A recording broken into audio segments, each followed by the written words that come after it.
Siendo matrimonio. No sé si será posible, pastora, yo volverme a casar, aunque sea con con Solange, ¿verdad? Así es. Ojalá que podamos celebrar eso. Es un testimonio a este mundo que tiene o quiere implantar un modelo diferente.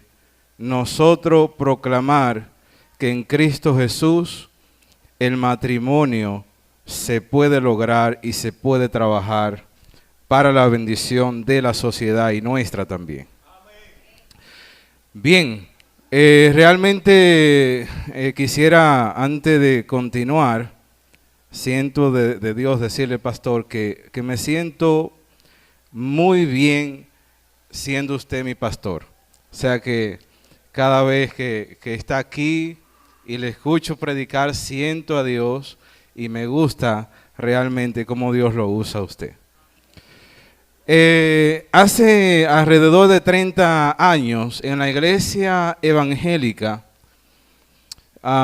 se hacían muchas dramatizaciones para tratar de llamar la atención y dar un mensaje a la persona, tratar de evangelizar. Y recuerdo que en la mayoría de las dramatizaciones terminaban esas dramatizaciones cuando la persona aceptaba al Señor Jesús, es decir, una persona inconversa, y luego aceptaba al Señor Jesús. Por ejemplo, se imitaba la forma de hablar de un borracho, la forma de caminar, la forma de tratar a su esposa. Y luego entonces ese borracho iba a la iglesia y se convertía y colorín colorado, ese cuento ya había terminado.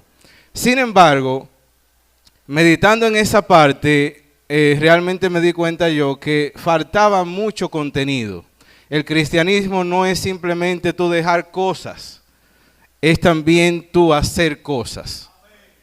La palabra de Dios dice, dejando la mentira, hablad verdad uno con otros. La palabra de Dios dice, el que robaba, no robe más, sino que trabaje, ¿verdad? Para que tenga que compartir con aquella persona que padece en necesidad. Ninguna palabra de nuestra boca, o sea, ninguna palabra corrompida salga de nuestra boca, ¿verdad? Sino la que sea buena para la edificación. Entonces, es más allá de cosas que tenemos que dejar de hacer, también hay cosas que debemos hacer.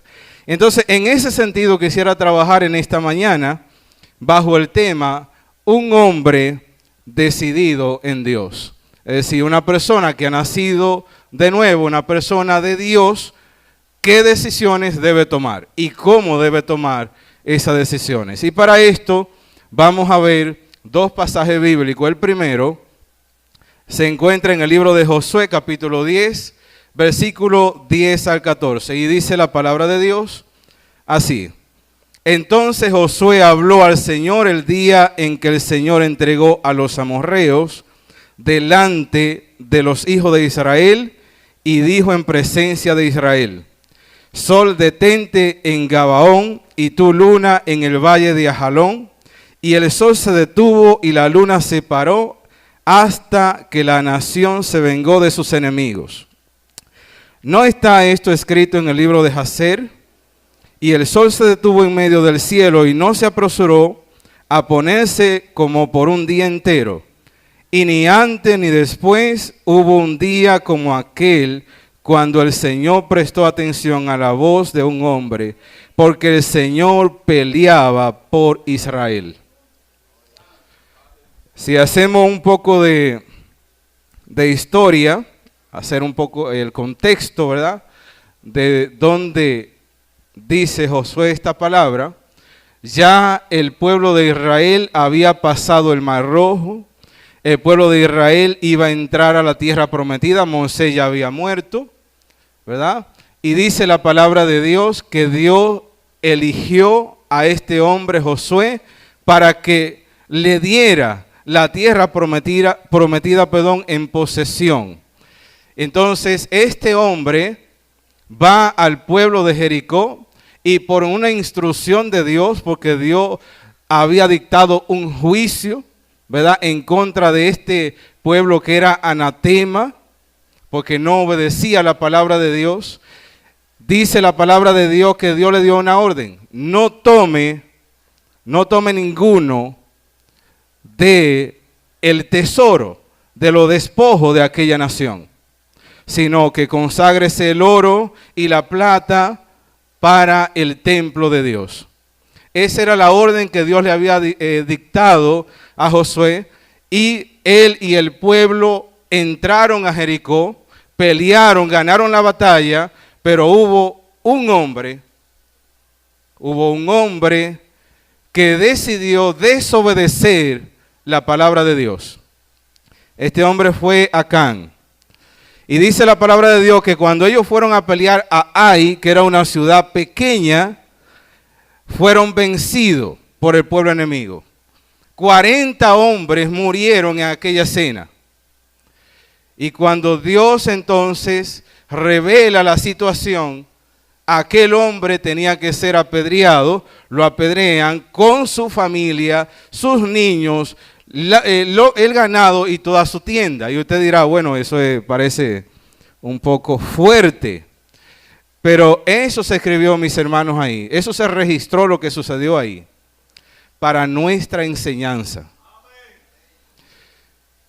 Esa parte de la historia, mis hermanos, nos enseña mucho. Y quisiera hacer un paréntesis en esta parte.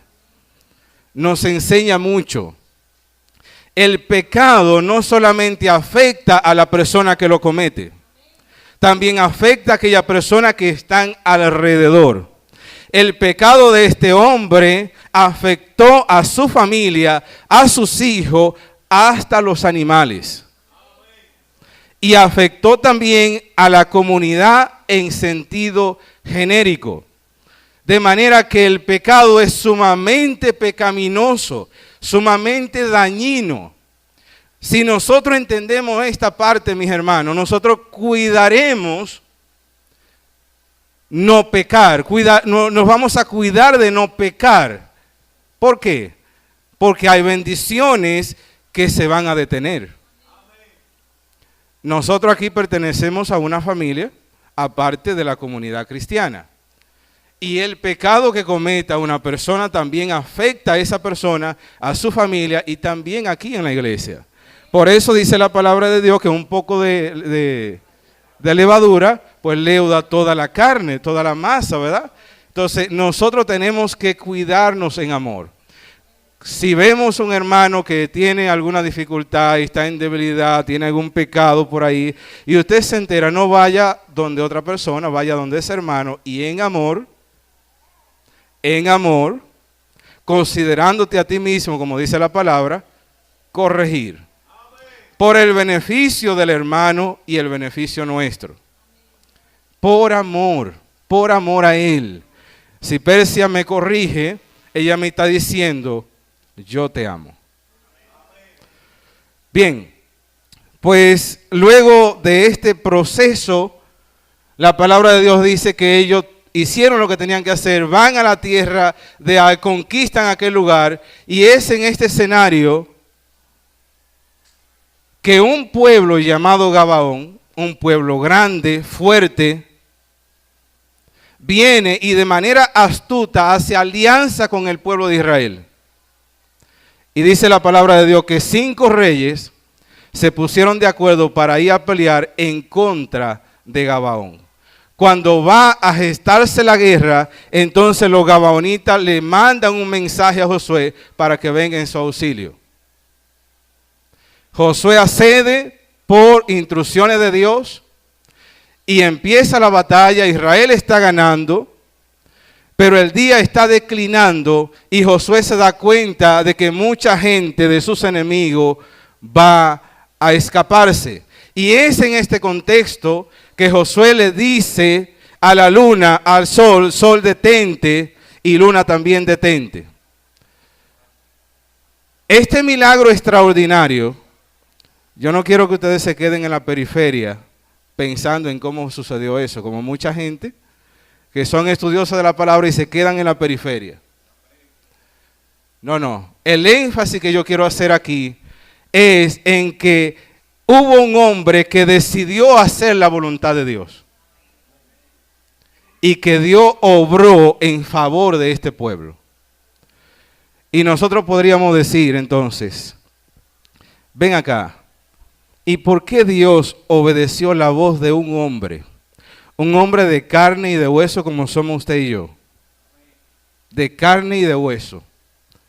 Con pasiones. Y este hombre hizo una oración y Dios escuchó esa oración y hizo un milagro extraordinario. ¿Por qué sería que Dios hizo este milagro extraordinario? ¿Sería porque José fue muy recto, santo? Eso es verdad, pero no es por esa razón. ¿Sería porque el pueblo destruyó aquel anatema? Eso es verdad, pero tampoco es la razón. Así que no especulemos y vayamos al texto. A ver qué nos dice. En el versículo 14 dice, y ni antes ni después hubo un día como aquel cuando el Señor prestó atención a la voz de un hombre, porque el Señor peleaba por Israel. Y aquí está la razón, mis hermanos.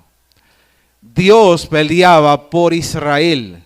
En otras palabras, era la voluntad de Dios hacer ese milagro extraordinario. Cuando el corazón de una persona se sincroniza con los pensamientos, con la voluntad de Dios, lo que esa persona ore, Dios le va a responder.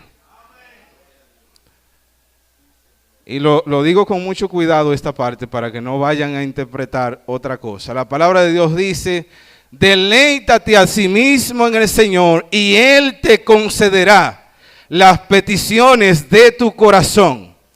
Pero observemos que primero hay un deleite. Tú tienes que deleitarte en Él y ese deleite significa que sincronice los deseos de tu corazón con los deseos de Dios. Y cuando eso se da, entonces Dios escuchará tu oración. La palabra de Dios dice que si nosotros oramos de acuerdo a su voluntad, Él nos oye. Si oramos de acuerdo a su voluntad, Él nos oye. Por tanto, aquí hubo un hombre decidido en Dios, a ejecutar la voluntad de Dios. Y por eso logró hacer la hazaña que logró hacer. Ahora vamos a ver otro personaje. Y este mensaje no va a ser muy largo, así que no se descuide. Otro personaje en el Nuevo Testamento. La palabra de Dios dice que Jesucristo fue tentado en todo, pero sin pecado. Y cuando dice tentado en todo, es todo. Conforme a mi semejanza, la única diferencia es que Él no tenía pecado. Y nosotros sí. Pero de que fue tentado en todo, fue tentado en todo. Pero decir que fue tentado en todo, mis hermanos, significa que Él podía pecar. Claro, su naturaleza divina, ¿verdad? Evitaba, ¿verdad? Que pecara, pero la naturaleza humana que tenía, Él tenía que ser probado en todas las cosas. Conforme a nuestra semejanza tenía que ser probado, tenía que ser tentado. Y fíjese lo que dice en el versículo 17 al 18 del libro de Juan, capítulo 10. Por eso me ama el Padre, porque yo pongo mi vida para volverla a tomar. Nadie me la quita, sino que yo de mí mismo la pongo. Tengo poder para ponerla y tengo poder para volverla a tomar. Este mandamiento recibí de mi Padre. Por eso me ama mi Padre. ¿Cuál fue la decisión que tomó Jesús? Deliberadamente, Él puso su voluntad sujeta a la voluntad del Padre.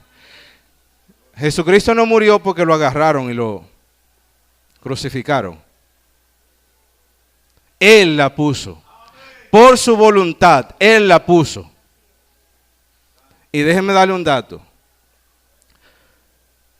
Si Cristo no hubiese tomado nuestro pecado, todavía hubiese estado vivo. El poder de la muerte es el pecado. Si una persona no tiene pecado, no puede morir. Cristo hubiese estado igualito. Pero veamos lo que pasó ahora en el libro de Mateo capítulo 26 hasta de 36 a 39. Observemos este escenario. Dice la palabra de Dios: entonces llegó Jesús con ellos a un lugar que se llama Getsemaní y dijo a sus discípulos: sentaos aquí entre tanto que yo voy allí y oro. Y tomando a Pedro y a los dos hijos de Zebedeo, comenzó a entristecerse y a angustiarse en gran manera. Entonces Jesús le dijo: mi alma está muy triste hasta la muerte, quedaos aquí y velad conmigo.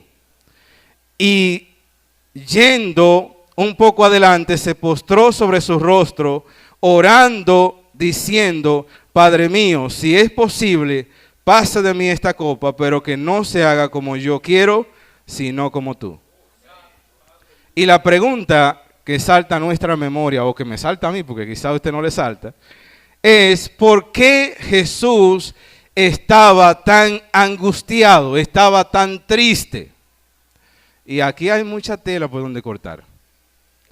Mucha tela por donde cortar. Muchos dicen: fue por la crucifixión, fue por los maltratos que iba a tener. Sin embargo, aparte de todo eso, era una consecuencia de pecado.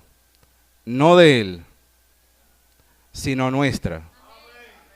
La palabra de Dios dice que Dios es santo, santo, santo. Y el pecado entonces es sumamente pecaminoso porque Dios es sumamente santo. Por eso, si una persona muere sin Cristo, necesita una eternidad para pagar su deuda. Porque Dios es infinitamente santo. El pecado es infinitamente pecaminoso. Entonces, mis hermanos, aquí se estaba jugando un pleito extremo. Jesucristo viene aquí ahora a pelear una de las batallas más fuertes que él ha tenido. Pero en esta parte, mis hermanos, en este escenario tan tenso, con tanta angustia, Jesucristo hizo lo que tenía que hacer, que era presentar sus problemas delante del Padre. Y decía nuestro hermano José que nosotros tenemos que hacer eso, presentar nuestras situaciones ante Él. Y no es que lo va a resolver, necesariamente lo puede resolver, pero no necesariamente. Lo que sí es seguro, que la paz de Dios que sobrepasa todo entendimiento, guardará nuestros corazones. Esa paz de Dios guardará nuestros corazones. Y Cristo viene entonces a depositar su situación delante del Padre. No es posible, mis hermanos, que nosotros podamos imaginar qué era lo que estaba pasando ahí. Dios no puede tolerar el pecado. Y todo nuestro pecado, y no solamente lo nuestro, de las personas que vivieron en la antigüedad y de las personas que van a vivir, que van a aceptar al Señor Jesús, estaban siendo depositados en Él en ese momento. Y esa situación entonces hacía un problema en la comunión íntima con el Padre. Jesucristo tenía una comunión íntima, y más que la crucifixión, lo que más dolía, supongo yo, es que iba a romper esa comunión íntima con el Padre. La palabra de Dios dice, cuando Él está crucificado ya: ¿por qué me has desamparado? ¿Por qué me has desamparado? Ahora, ¿cómo se dio eso? Yo no lo entiendo. Pero lo que yo sí sé es que se dio. Jesucristo cargó todo nuestro pecado en él. Y toda esa situación le produjo una angustia extrema, una tristeza extrema. Él dice, mi alma está triste hasta la muerte. ¿De qué manera tan extraordinaria Jesús estaba siendo aquí presionado? Pero dice la palabra de Dios. ¿Por qué Jesús estaba tan triste? Miremos el versículo 39. Dice, Padre mío, si es posible, pase de mí esta copa. El problema entonces era la copa. ¿Pero cuál era la copa? La pasión desde ese momento hasta la crucifixión. Ese era el trago amargo que Jesús tenía que tomar. Pero dice la palabra de Dios,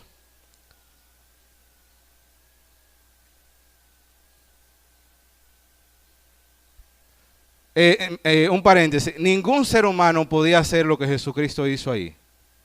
Ningún ser humano.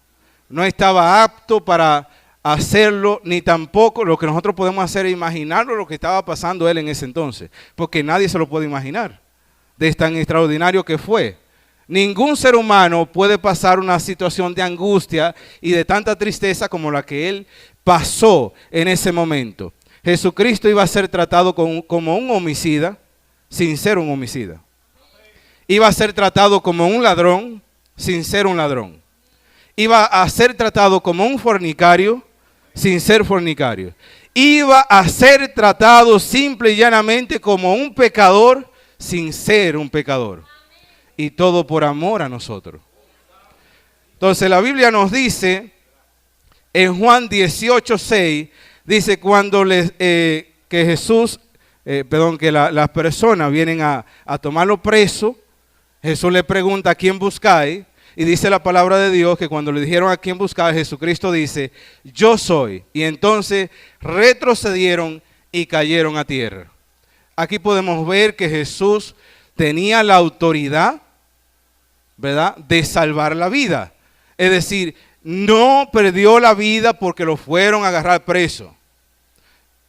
Él entregó su vida por nosotros. Y Jesucristo le dice aquí, yo soy, con una voz de autoridad. El hombre que estaba de rodillas ahora se levanta, porque dice la palabra de Dios que Dios lo fortaleció. Y se levanta ahora de una manera extraordinaria y le dice, yo soy. En otra palabra, estoy decidido a cumplir la voluntad del Padre.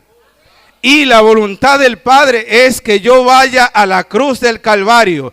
E iré a la cruz del Calvario porque estoy decidido a cumplir la voluntad de Dios. Dios necesita, Dios anda buscando hoy día hombres y mujeres que se decidan a hacer la voluntad de Dios de una manera radical. Dios está buscando mujeres que sean como Esther, que cuando se presentó la situación, ella dijo, si perezco, que perezca, pero voy a hacer la voluntad de Dios. Nosotros necesitamos tener esos valores, esos principios, esa convicción de fe para hacer la voluntad de Dios. Dios está buscando hombres que como Sadrach, Mesach y Abednego le dijeron al rey, oh rey, nuestro Dios puede librarnos del horno de fuego y de tu mano, pero sepa que si no nos libra, tampoco obedeceremos tu palabra. Nosotros estamos dispuestos a perder la vida si es necesario, antes que desobedecer la voz de Dios. Estamos dispuestos a hacer eso, dijeron ellos. Dios está buscando gente que esté dispuesta, aunque no importa el cliché que el mundo le quiera poner, se mantengan firmes en la palabra de Dios. No importa que nos digan fundamentalistas, no importa que nos digan locos, no importa que nos digan homofóbicos, no importa el cliché que el mundo te ponga, lo que importa es el cliché de Dios. Si Dios te dice que tú eres su hijo, es más que suficiente para sacrificar todo lo que tú tengas que sacrificar en esta tierra. Aleluya. Ahora bien, nos queda un puntito más. ¿Por qué, si Jesús estaba tan triste, tan angustiado, Él decidió, con la ayuda del Dios Todopoderoso, su Padre, levantarse y ejecutar la voluntad de Dios? Y no vamos a especular, vamos a leer lo que nos dice la Biblia. En Hebreo capítulo 12, versículo 1 y 2 nos dice la palabra de Dios. Por tanto, nosotros también, teniendo en derredor nuestro tan grande nube de testigos, despojémonos de todo peso y del pecado que nos asedia, y corramos con paciencia la carrera que tenemos por delante. Y ahora observa el 2.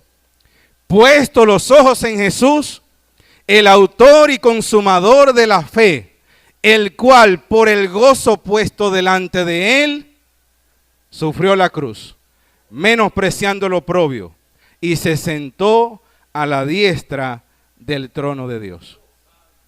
Aquí está la respuesta. ¿Por qué Jesús decidió hacer la voluntad de Dios? Por el gozo que estaba puesto delante de él. Y la otra pregunta, ¿y cuál era ese gozo? Mire, hágase así, vea. Ese gozo éramos tú y yo. Ese gozo es la victoria de Jesucristo para nosotros. Ese gozo era su iglesia.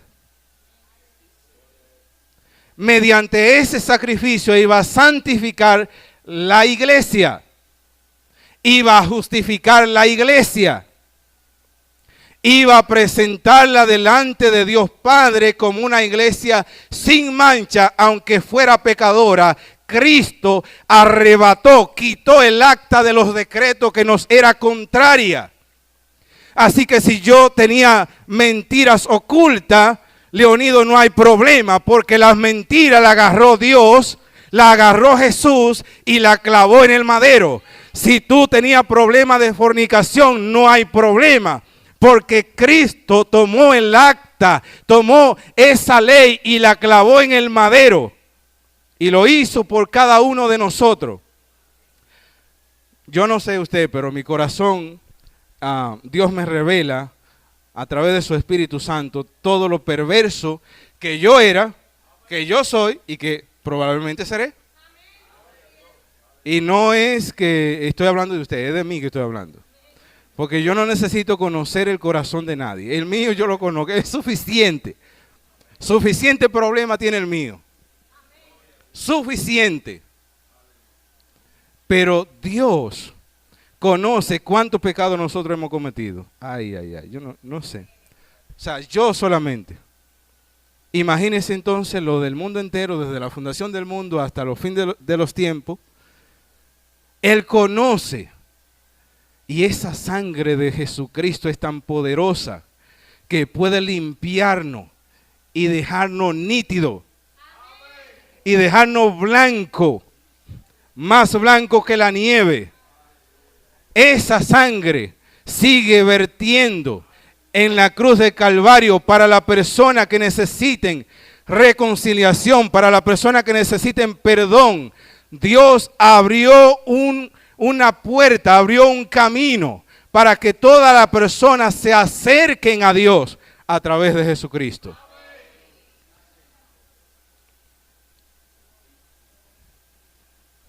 La palabra de Dios dice que en el Antiguo Testamento Dios obró de una manera extraordinaria por la decisión de un hombre. Dios hizo que el día durara más de lo normal, porque un hombre se decidió a hacer la voluntad de Dios. Y eso nos habla a nosotros de un hecho extraordinariamente poderoso. Pero aquí en el Nuevo Testamento, un hombre, Jesucristo hombre, se decidió a cumplir la voluntad de Dios Y eso habla de su amor. Porque de tal manera amó Dios al mundo que dio a su Hijo unigénito para que todo aquel que en él crea no se pierda, sino que tenga vida eterna. Dios anda buscando hoy día hombres y mujeres dispuestos a hacer su voluntad. Estamos nosotros convencidos de que tenemos que hacer la voluntad de Dios. Es una pregunta que cada uno de nosotros tenemos que responderla. Basta ya de vivir una doble vida. Si vamos a vivir de acuerdo a la palabra de Dios, que ella nos gobierne en toda la esfera de nuestra vida. En toda la esfera de nuestra vida. Amigo que nos visita, amiga que nos visita hoy día. Jesucristo tomó la decisión de hacer la voluntad de Dios por amor a ti. Y Él espera que hoy día tú tomes una decisión de vivir por amor a Él. Él está a la puerta y llama. Si alguno oye la voz y abre la puerta de su corazón, Dios entrará a él y cenará con él. Cristo hace esa promesa. ¿Qué quiere Cristo de nosotros? Hacernos bien. Hacernos bien. Dios quiere hacernos bien en esta tierra y después de esta tierra. En esta vida y después de esta vida.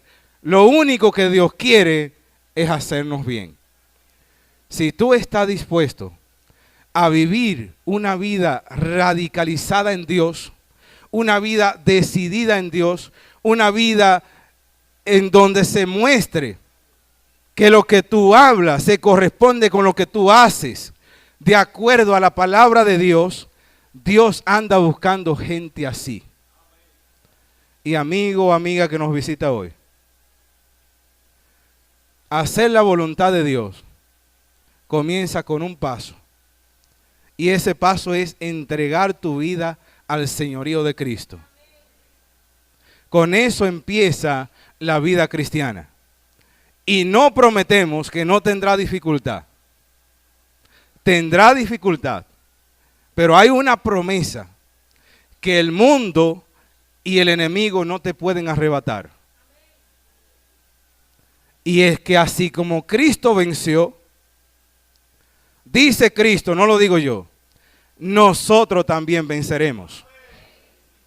Así como Él venció, nosotros también venceremos. Así que no importa la dificultad van a estar ahí, pero Dios nos va a fortalecer para nosotros ir y volar como el águila por encima de la tormenta. Si Dios ha hablado tu vida, esperamos que esta palabra de Dios surtan los efectos necesarios. Dios nos bendiga en esta mañana.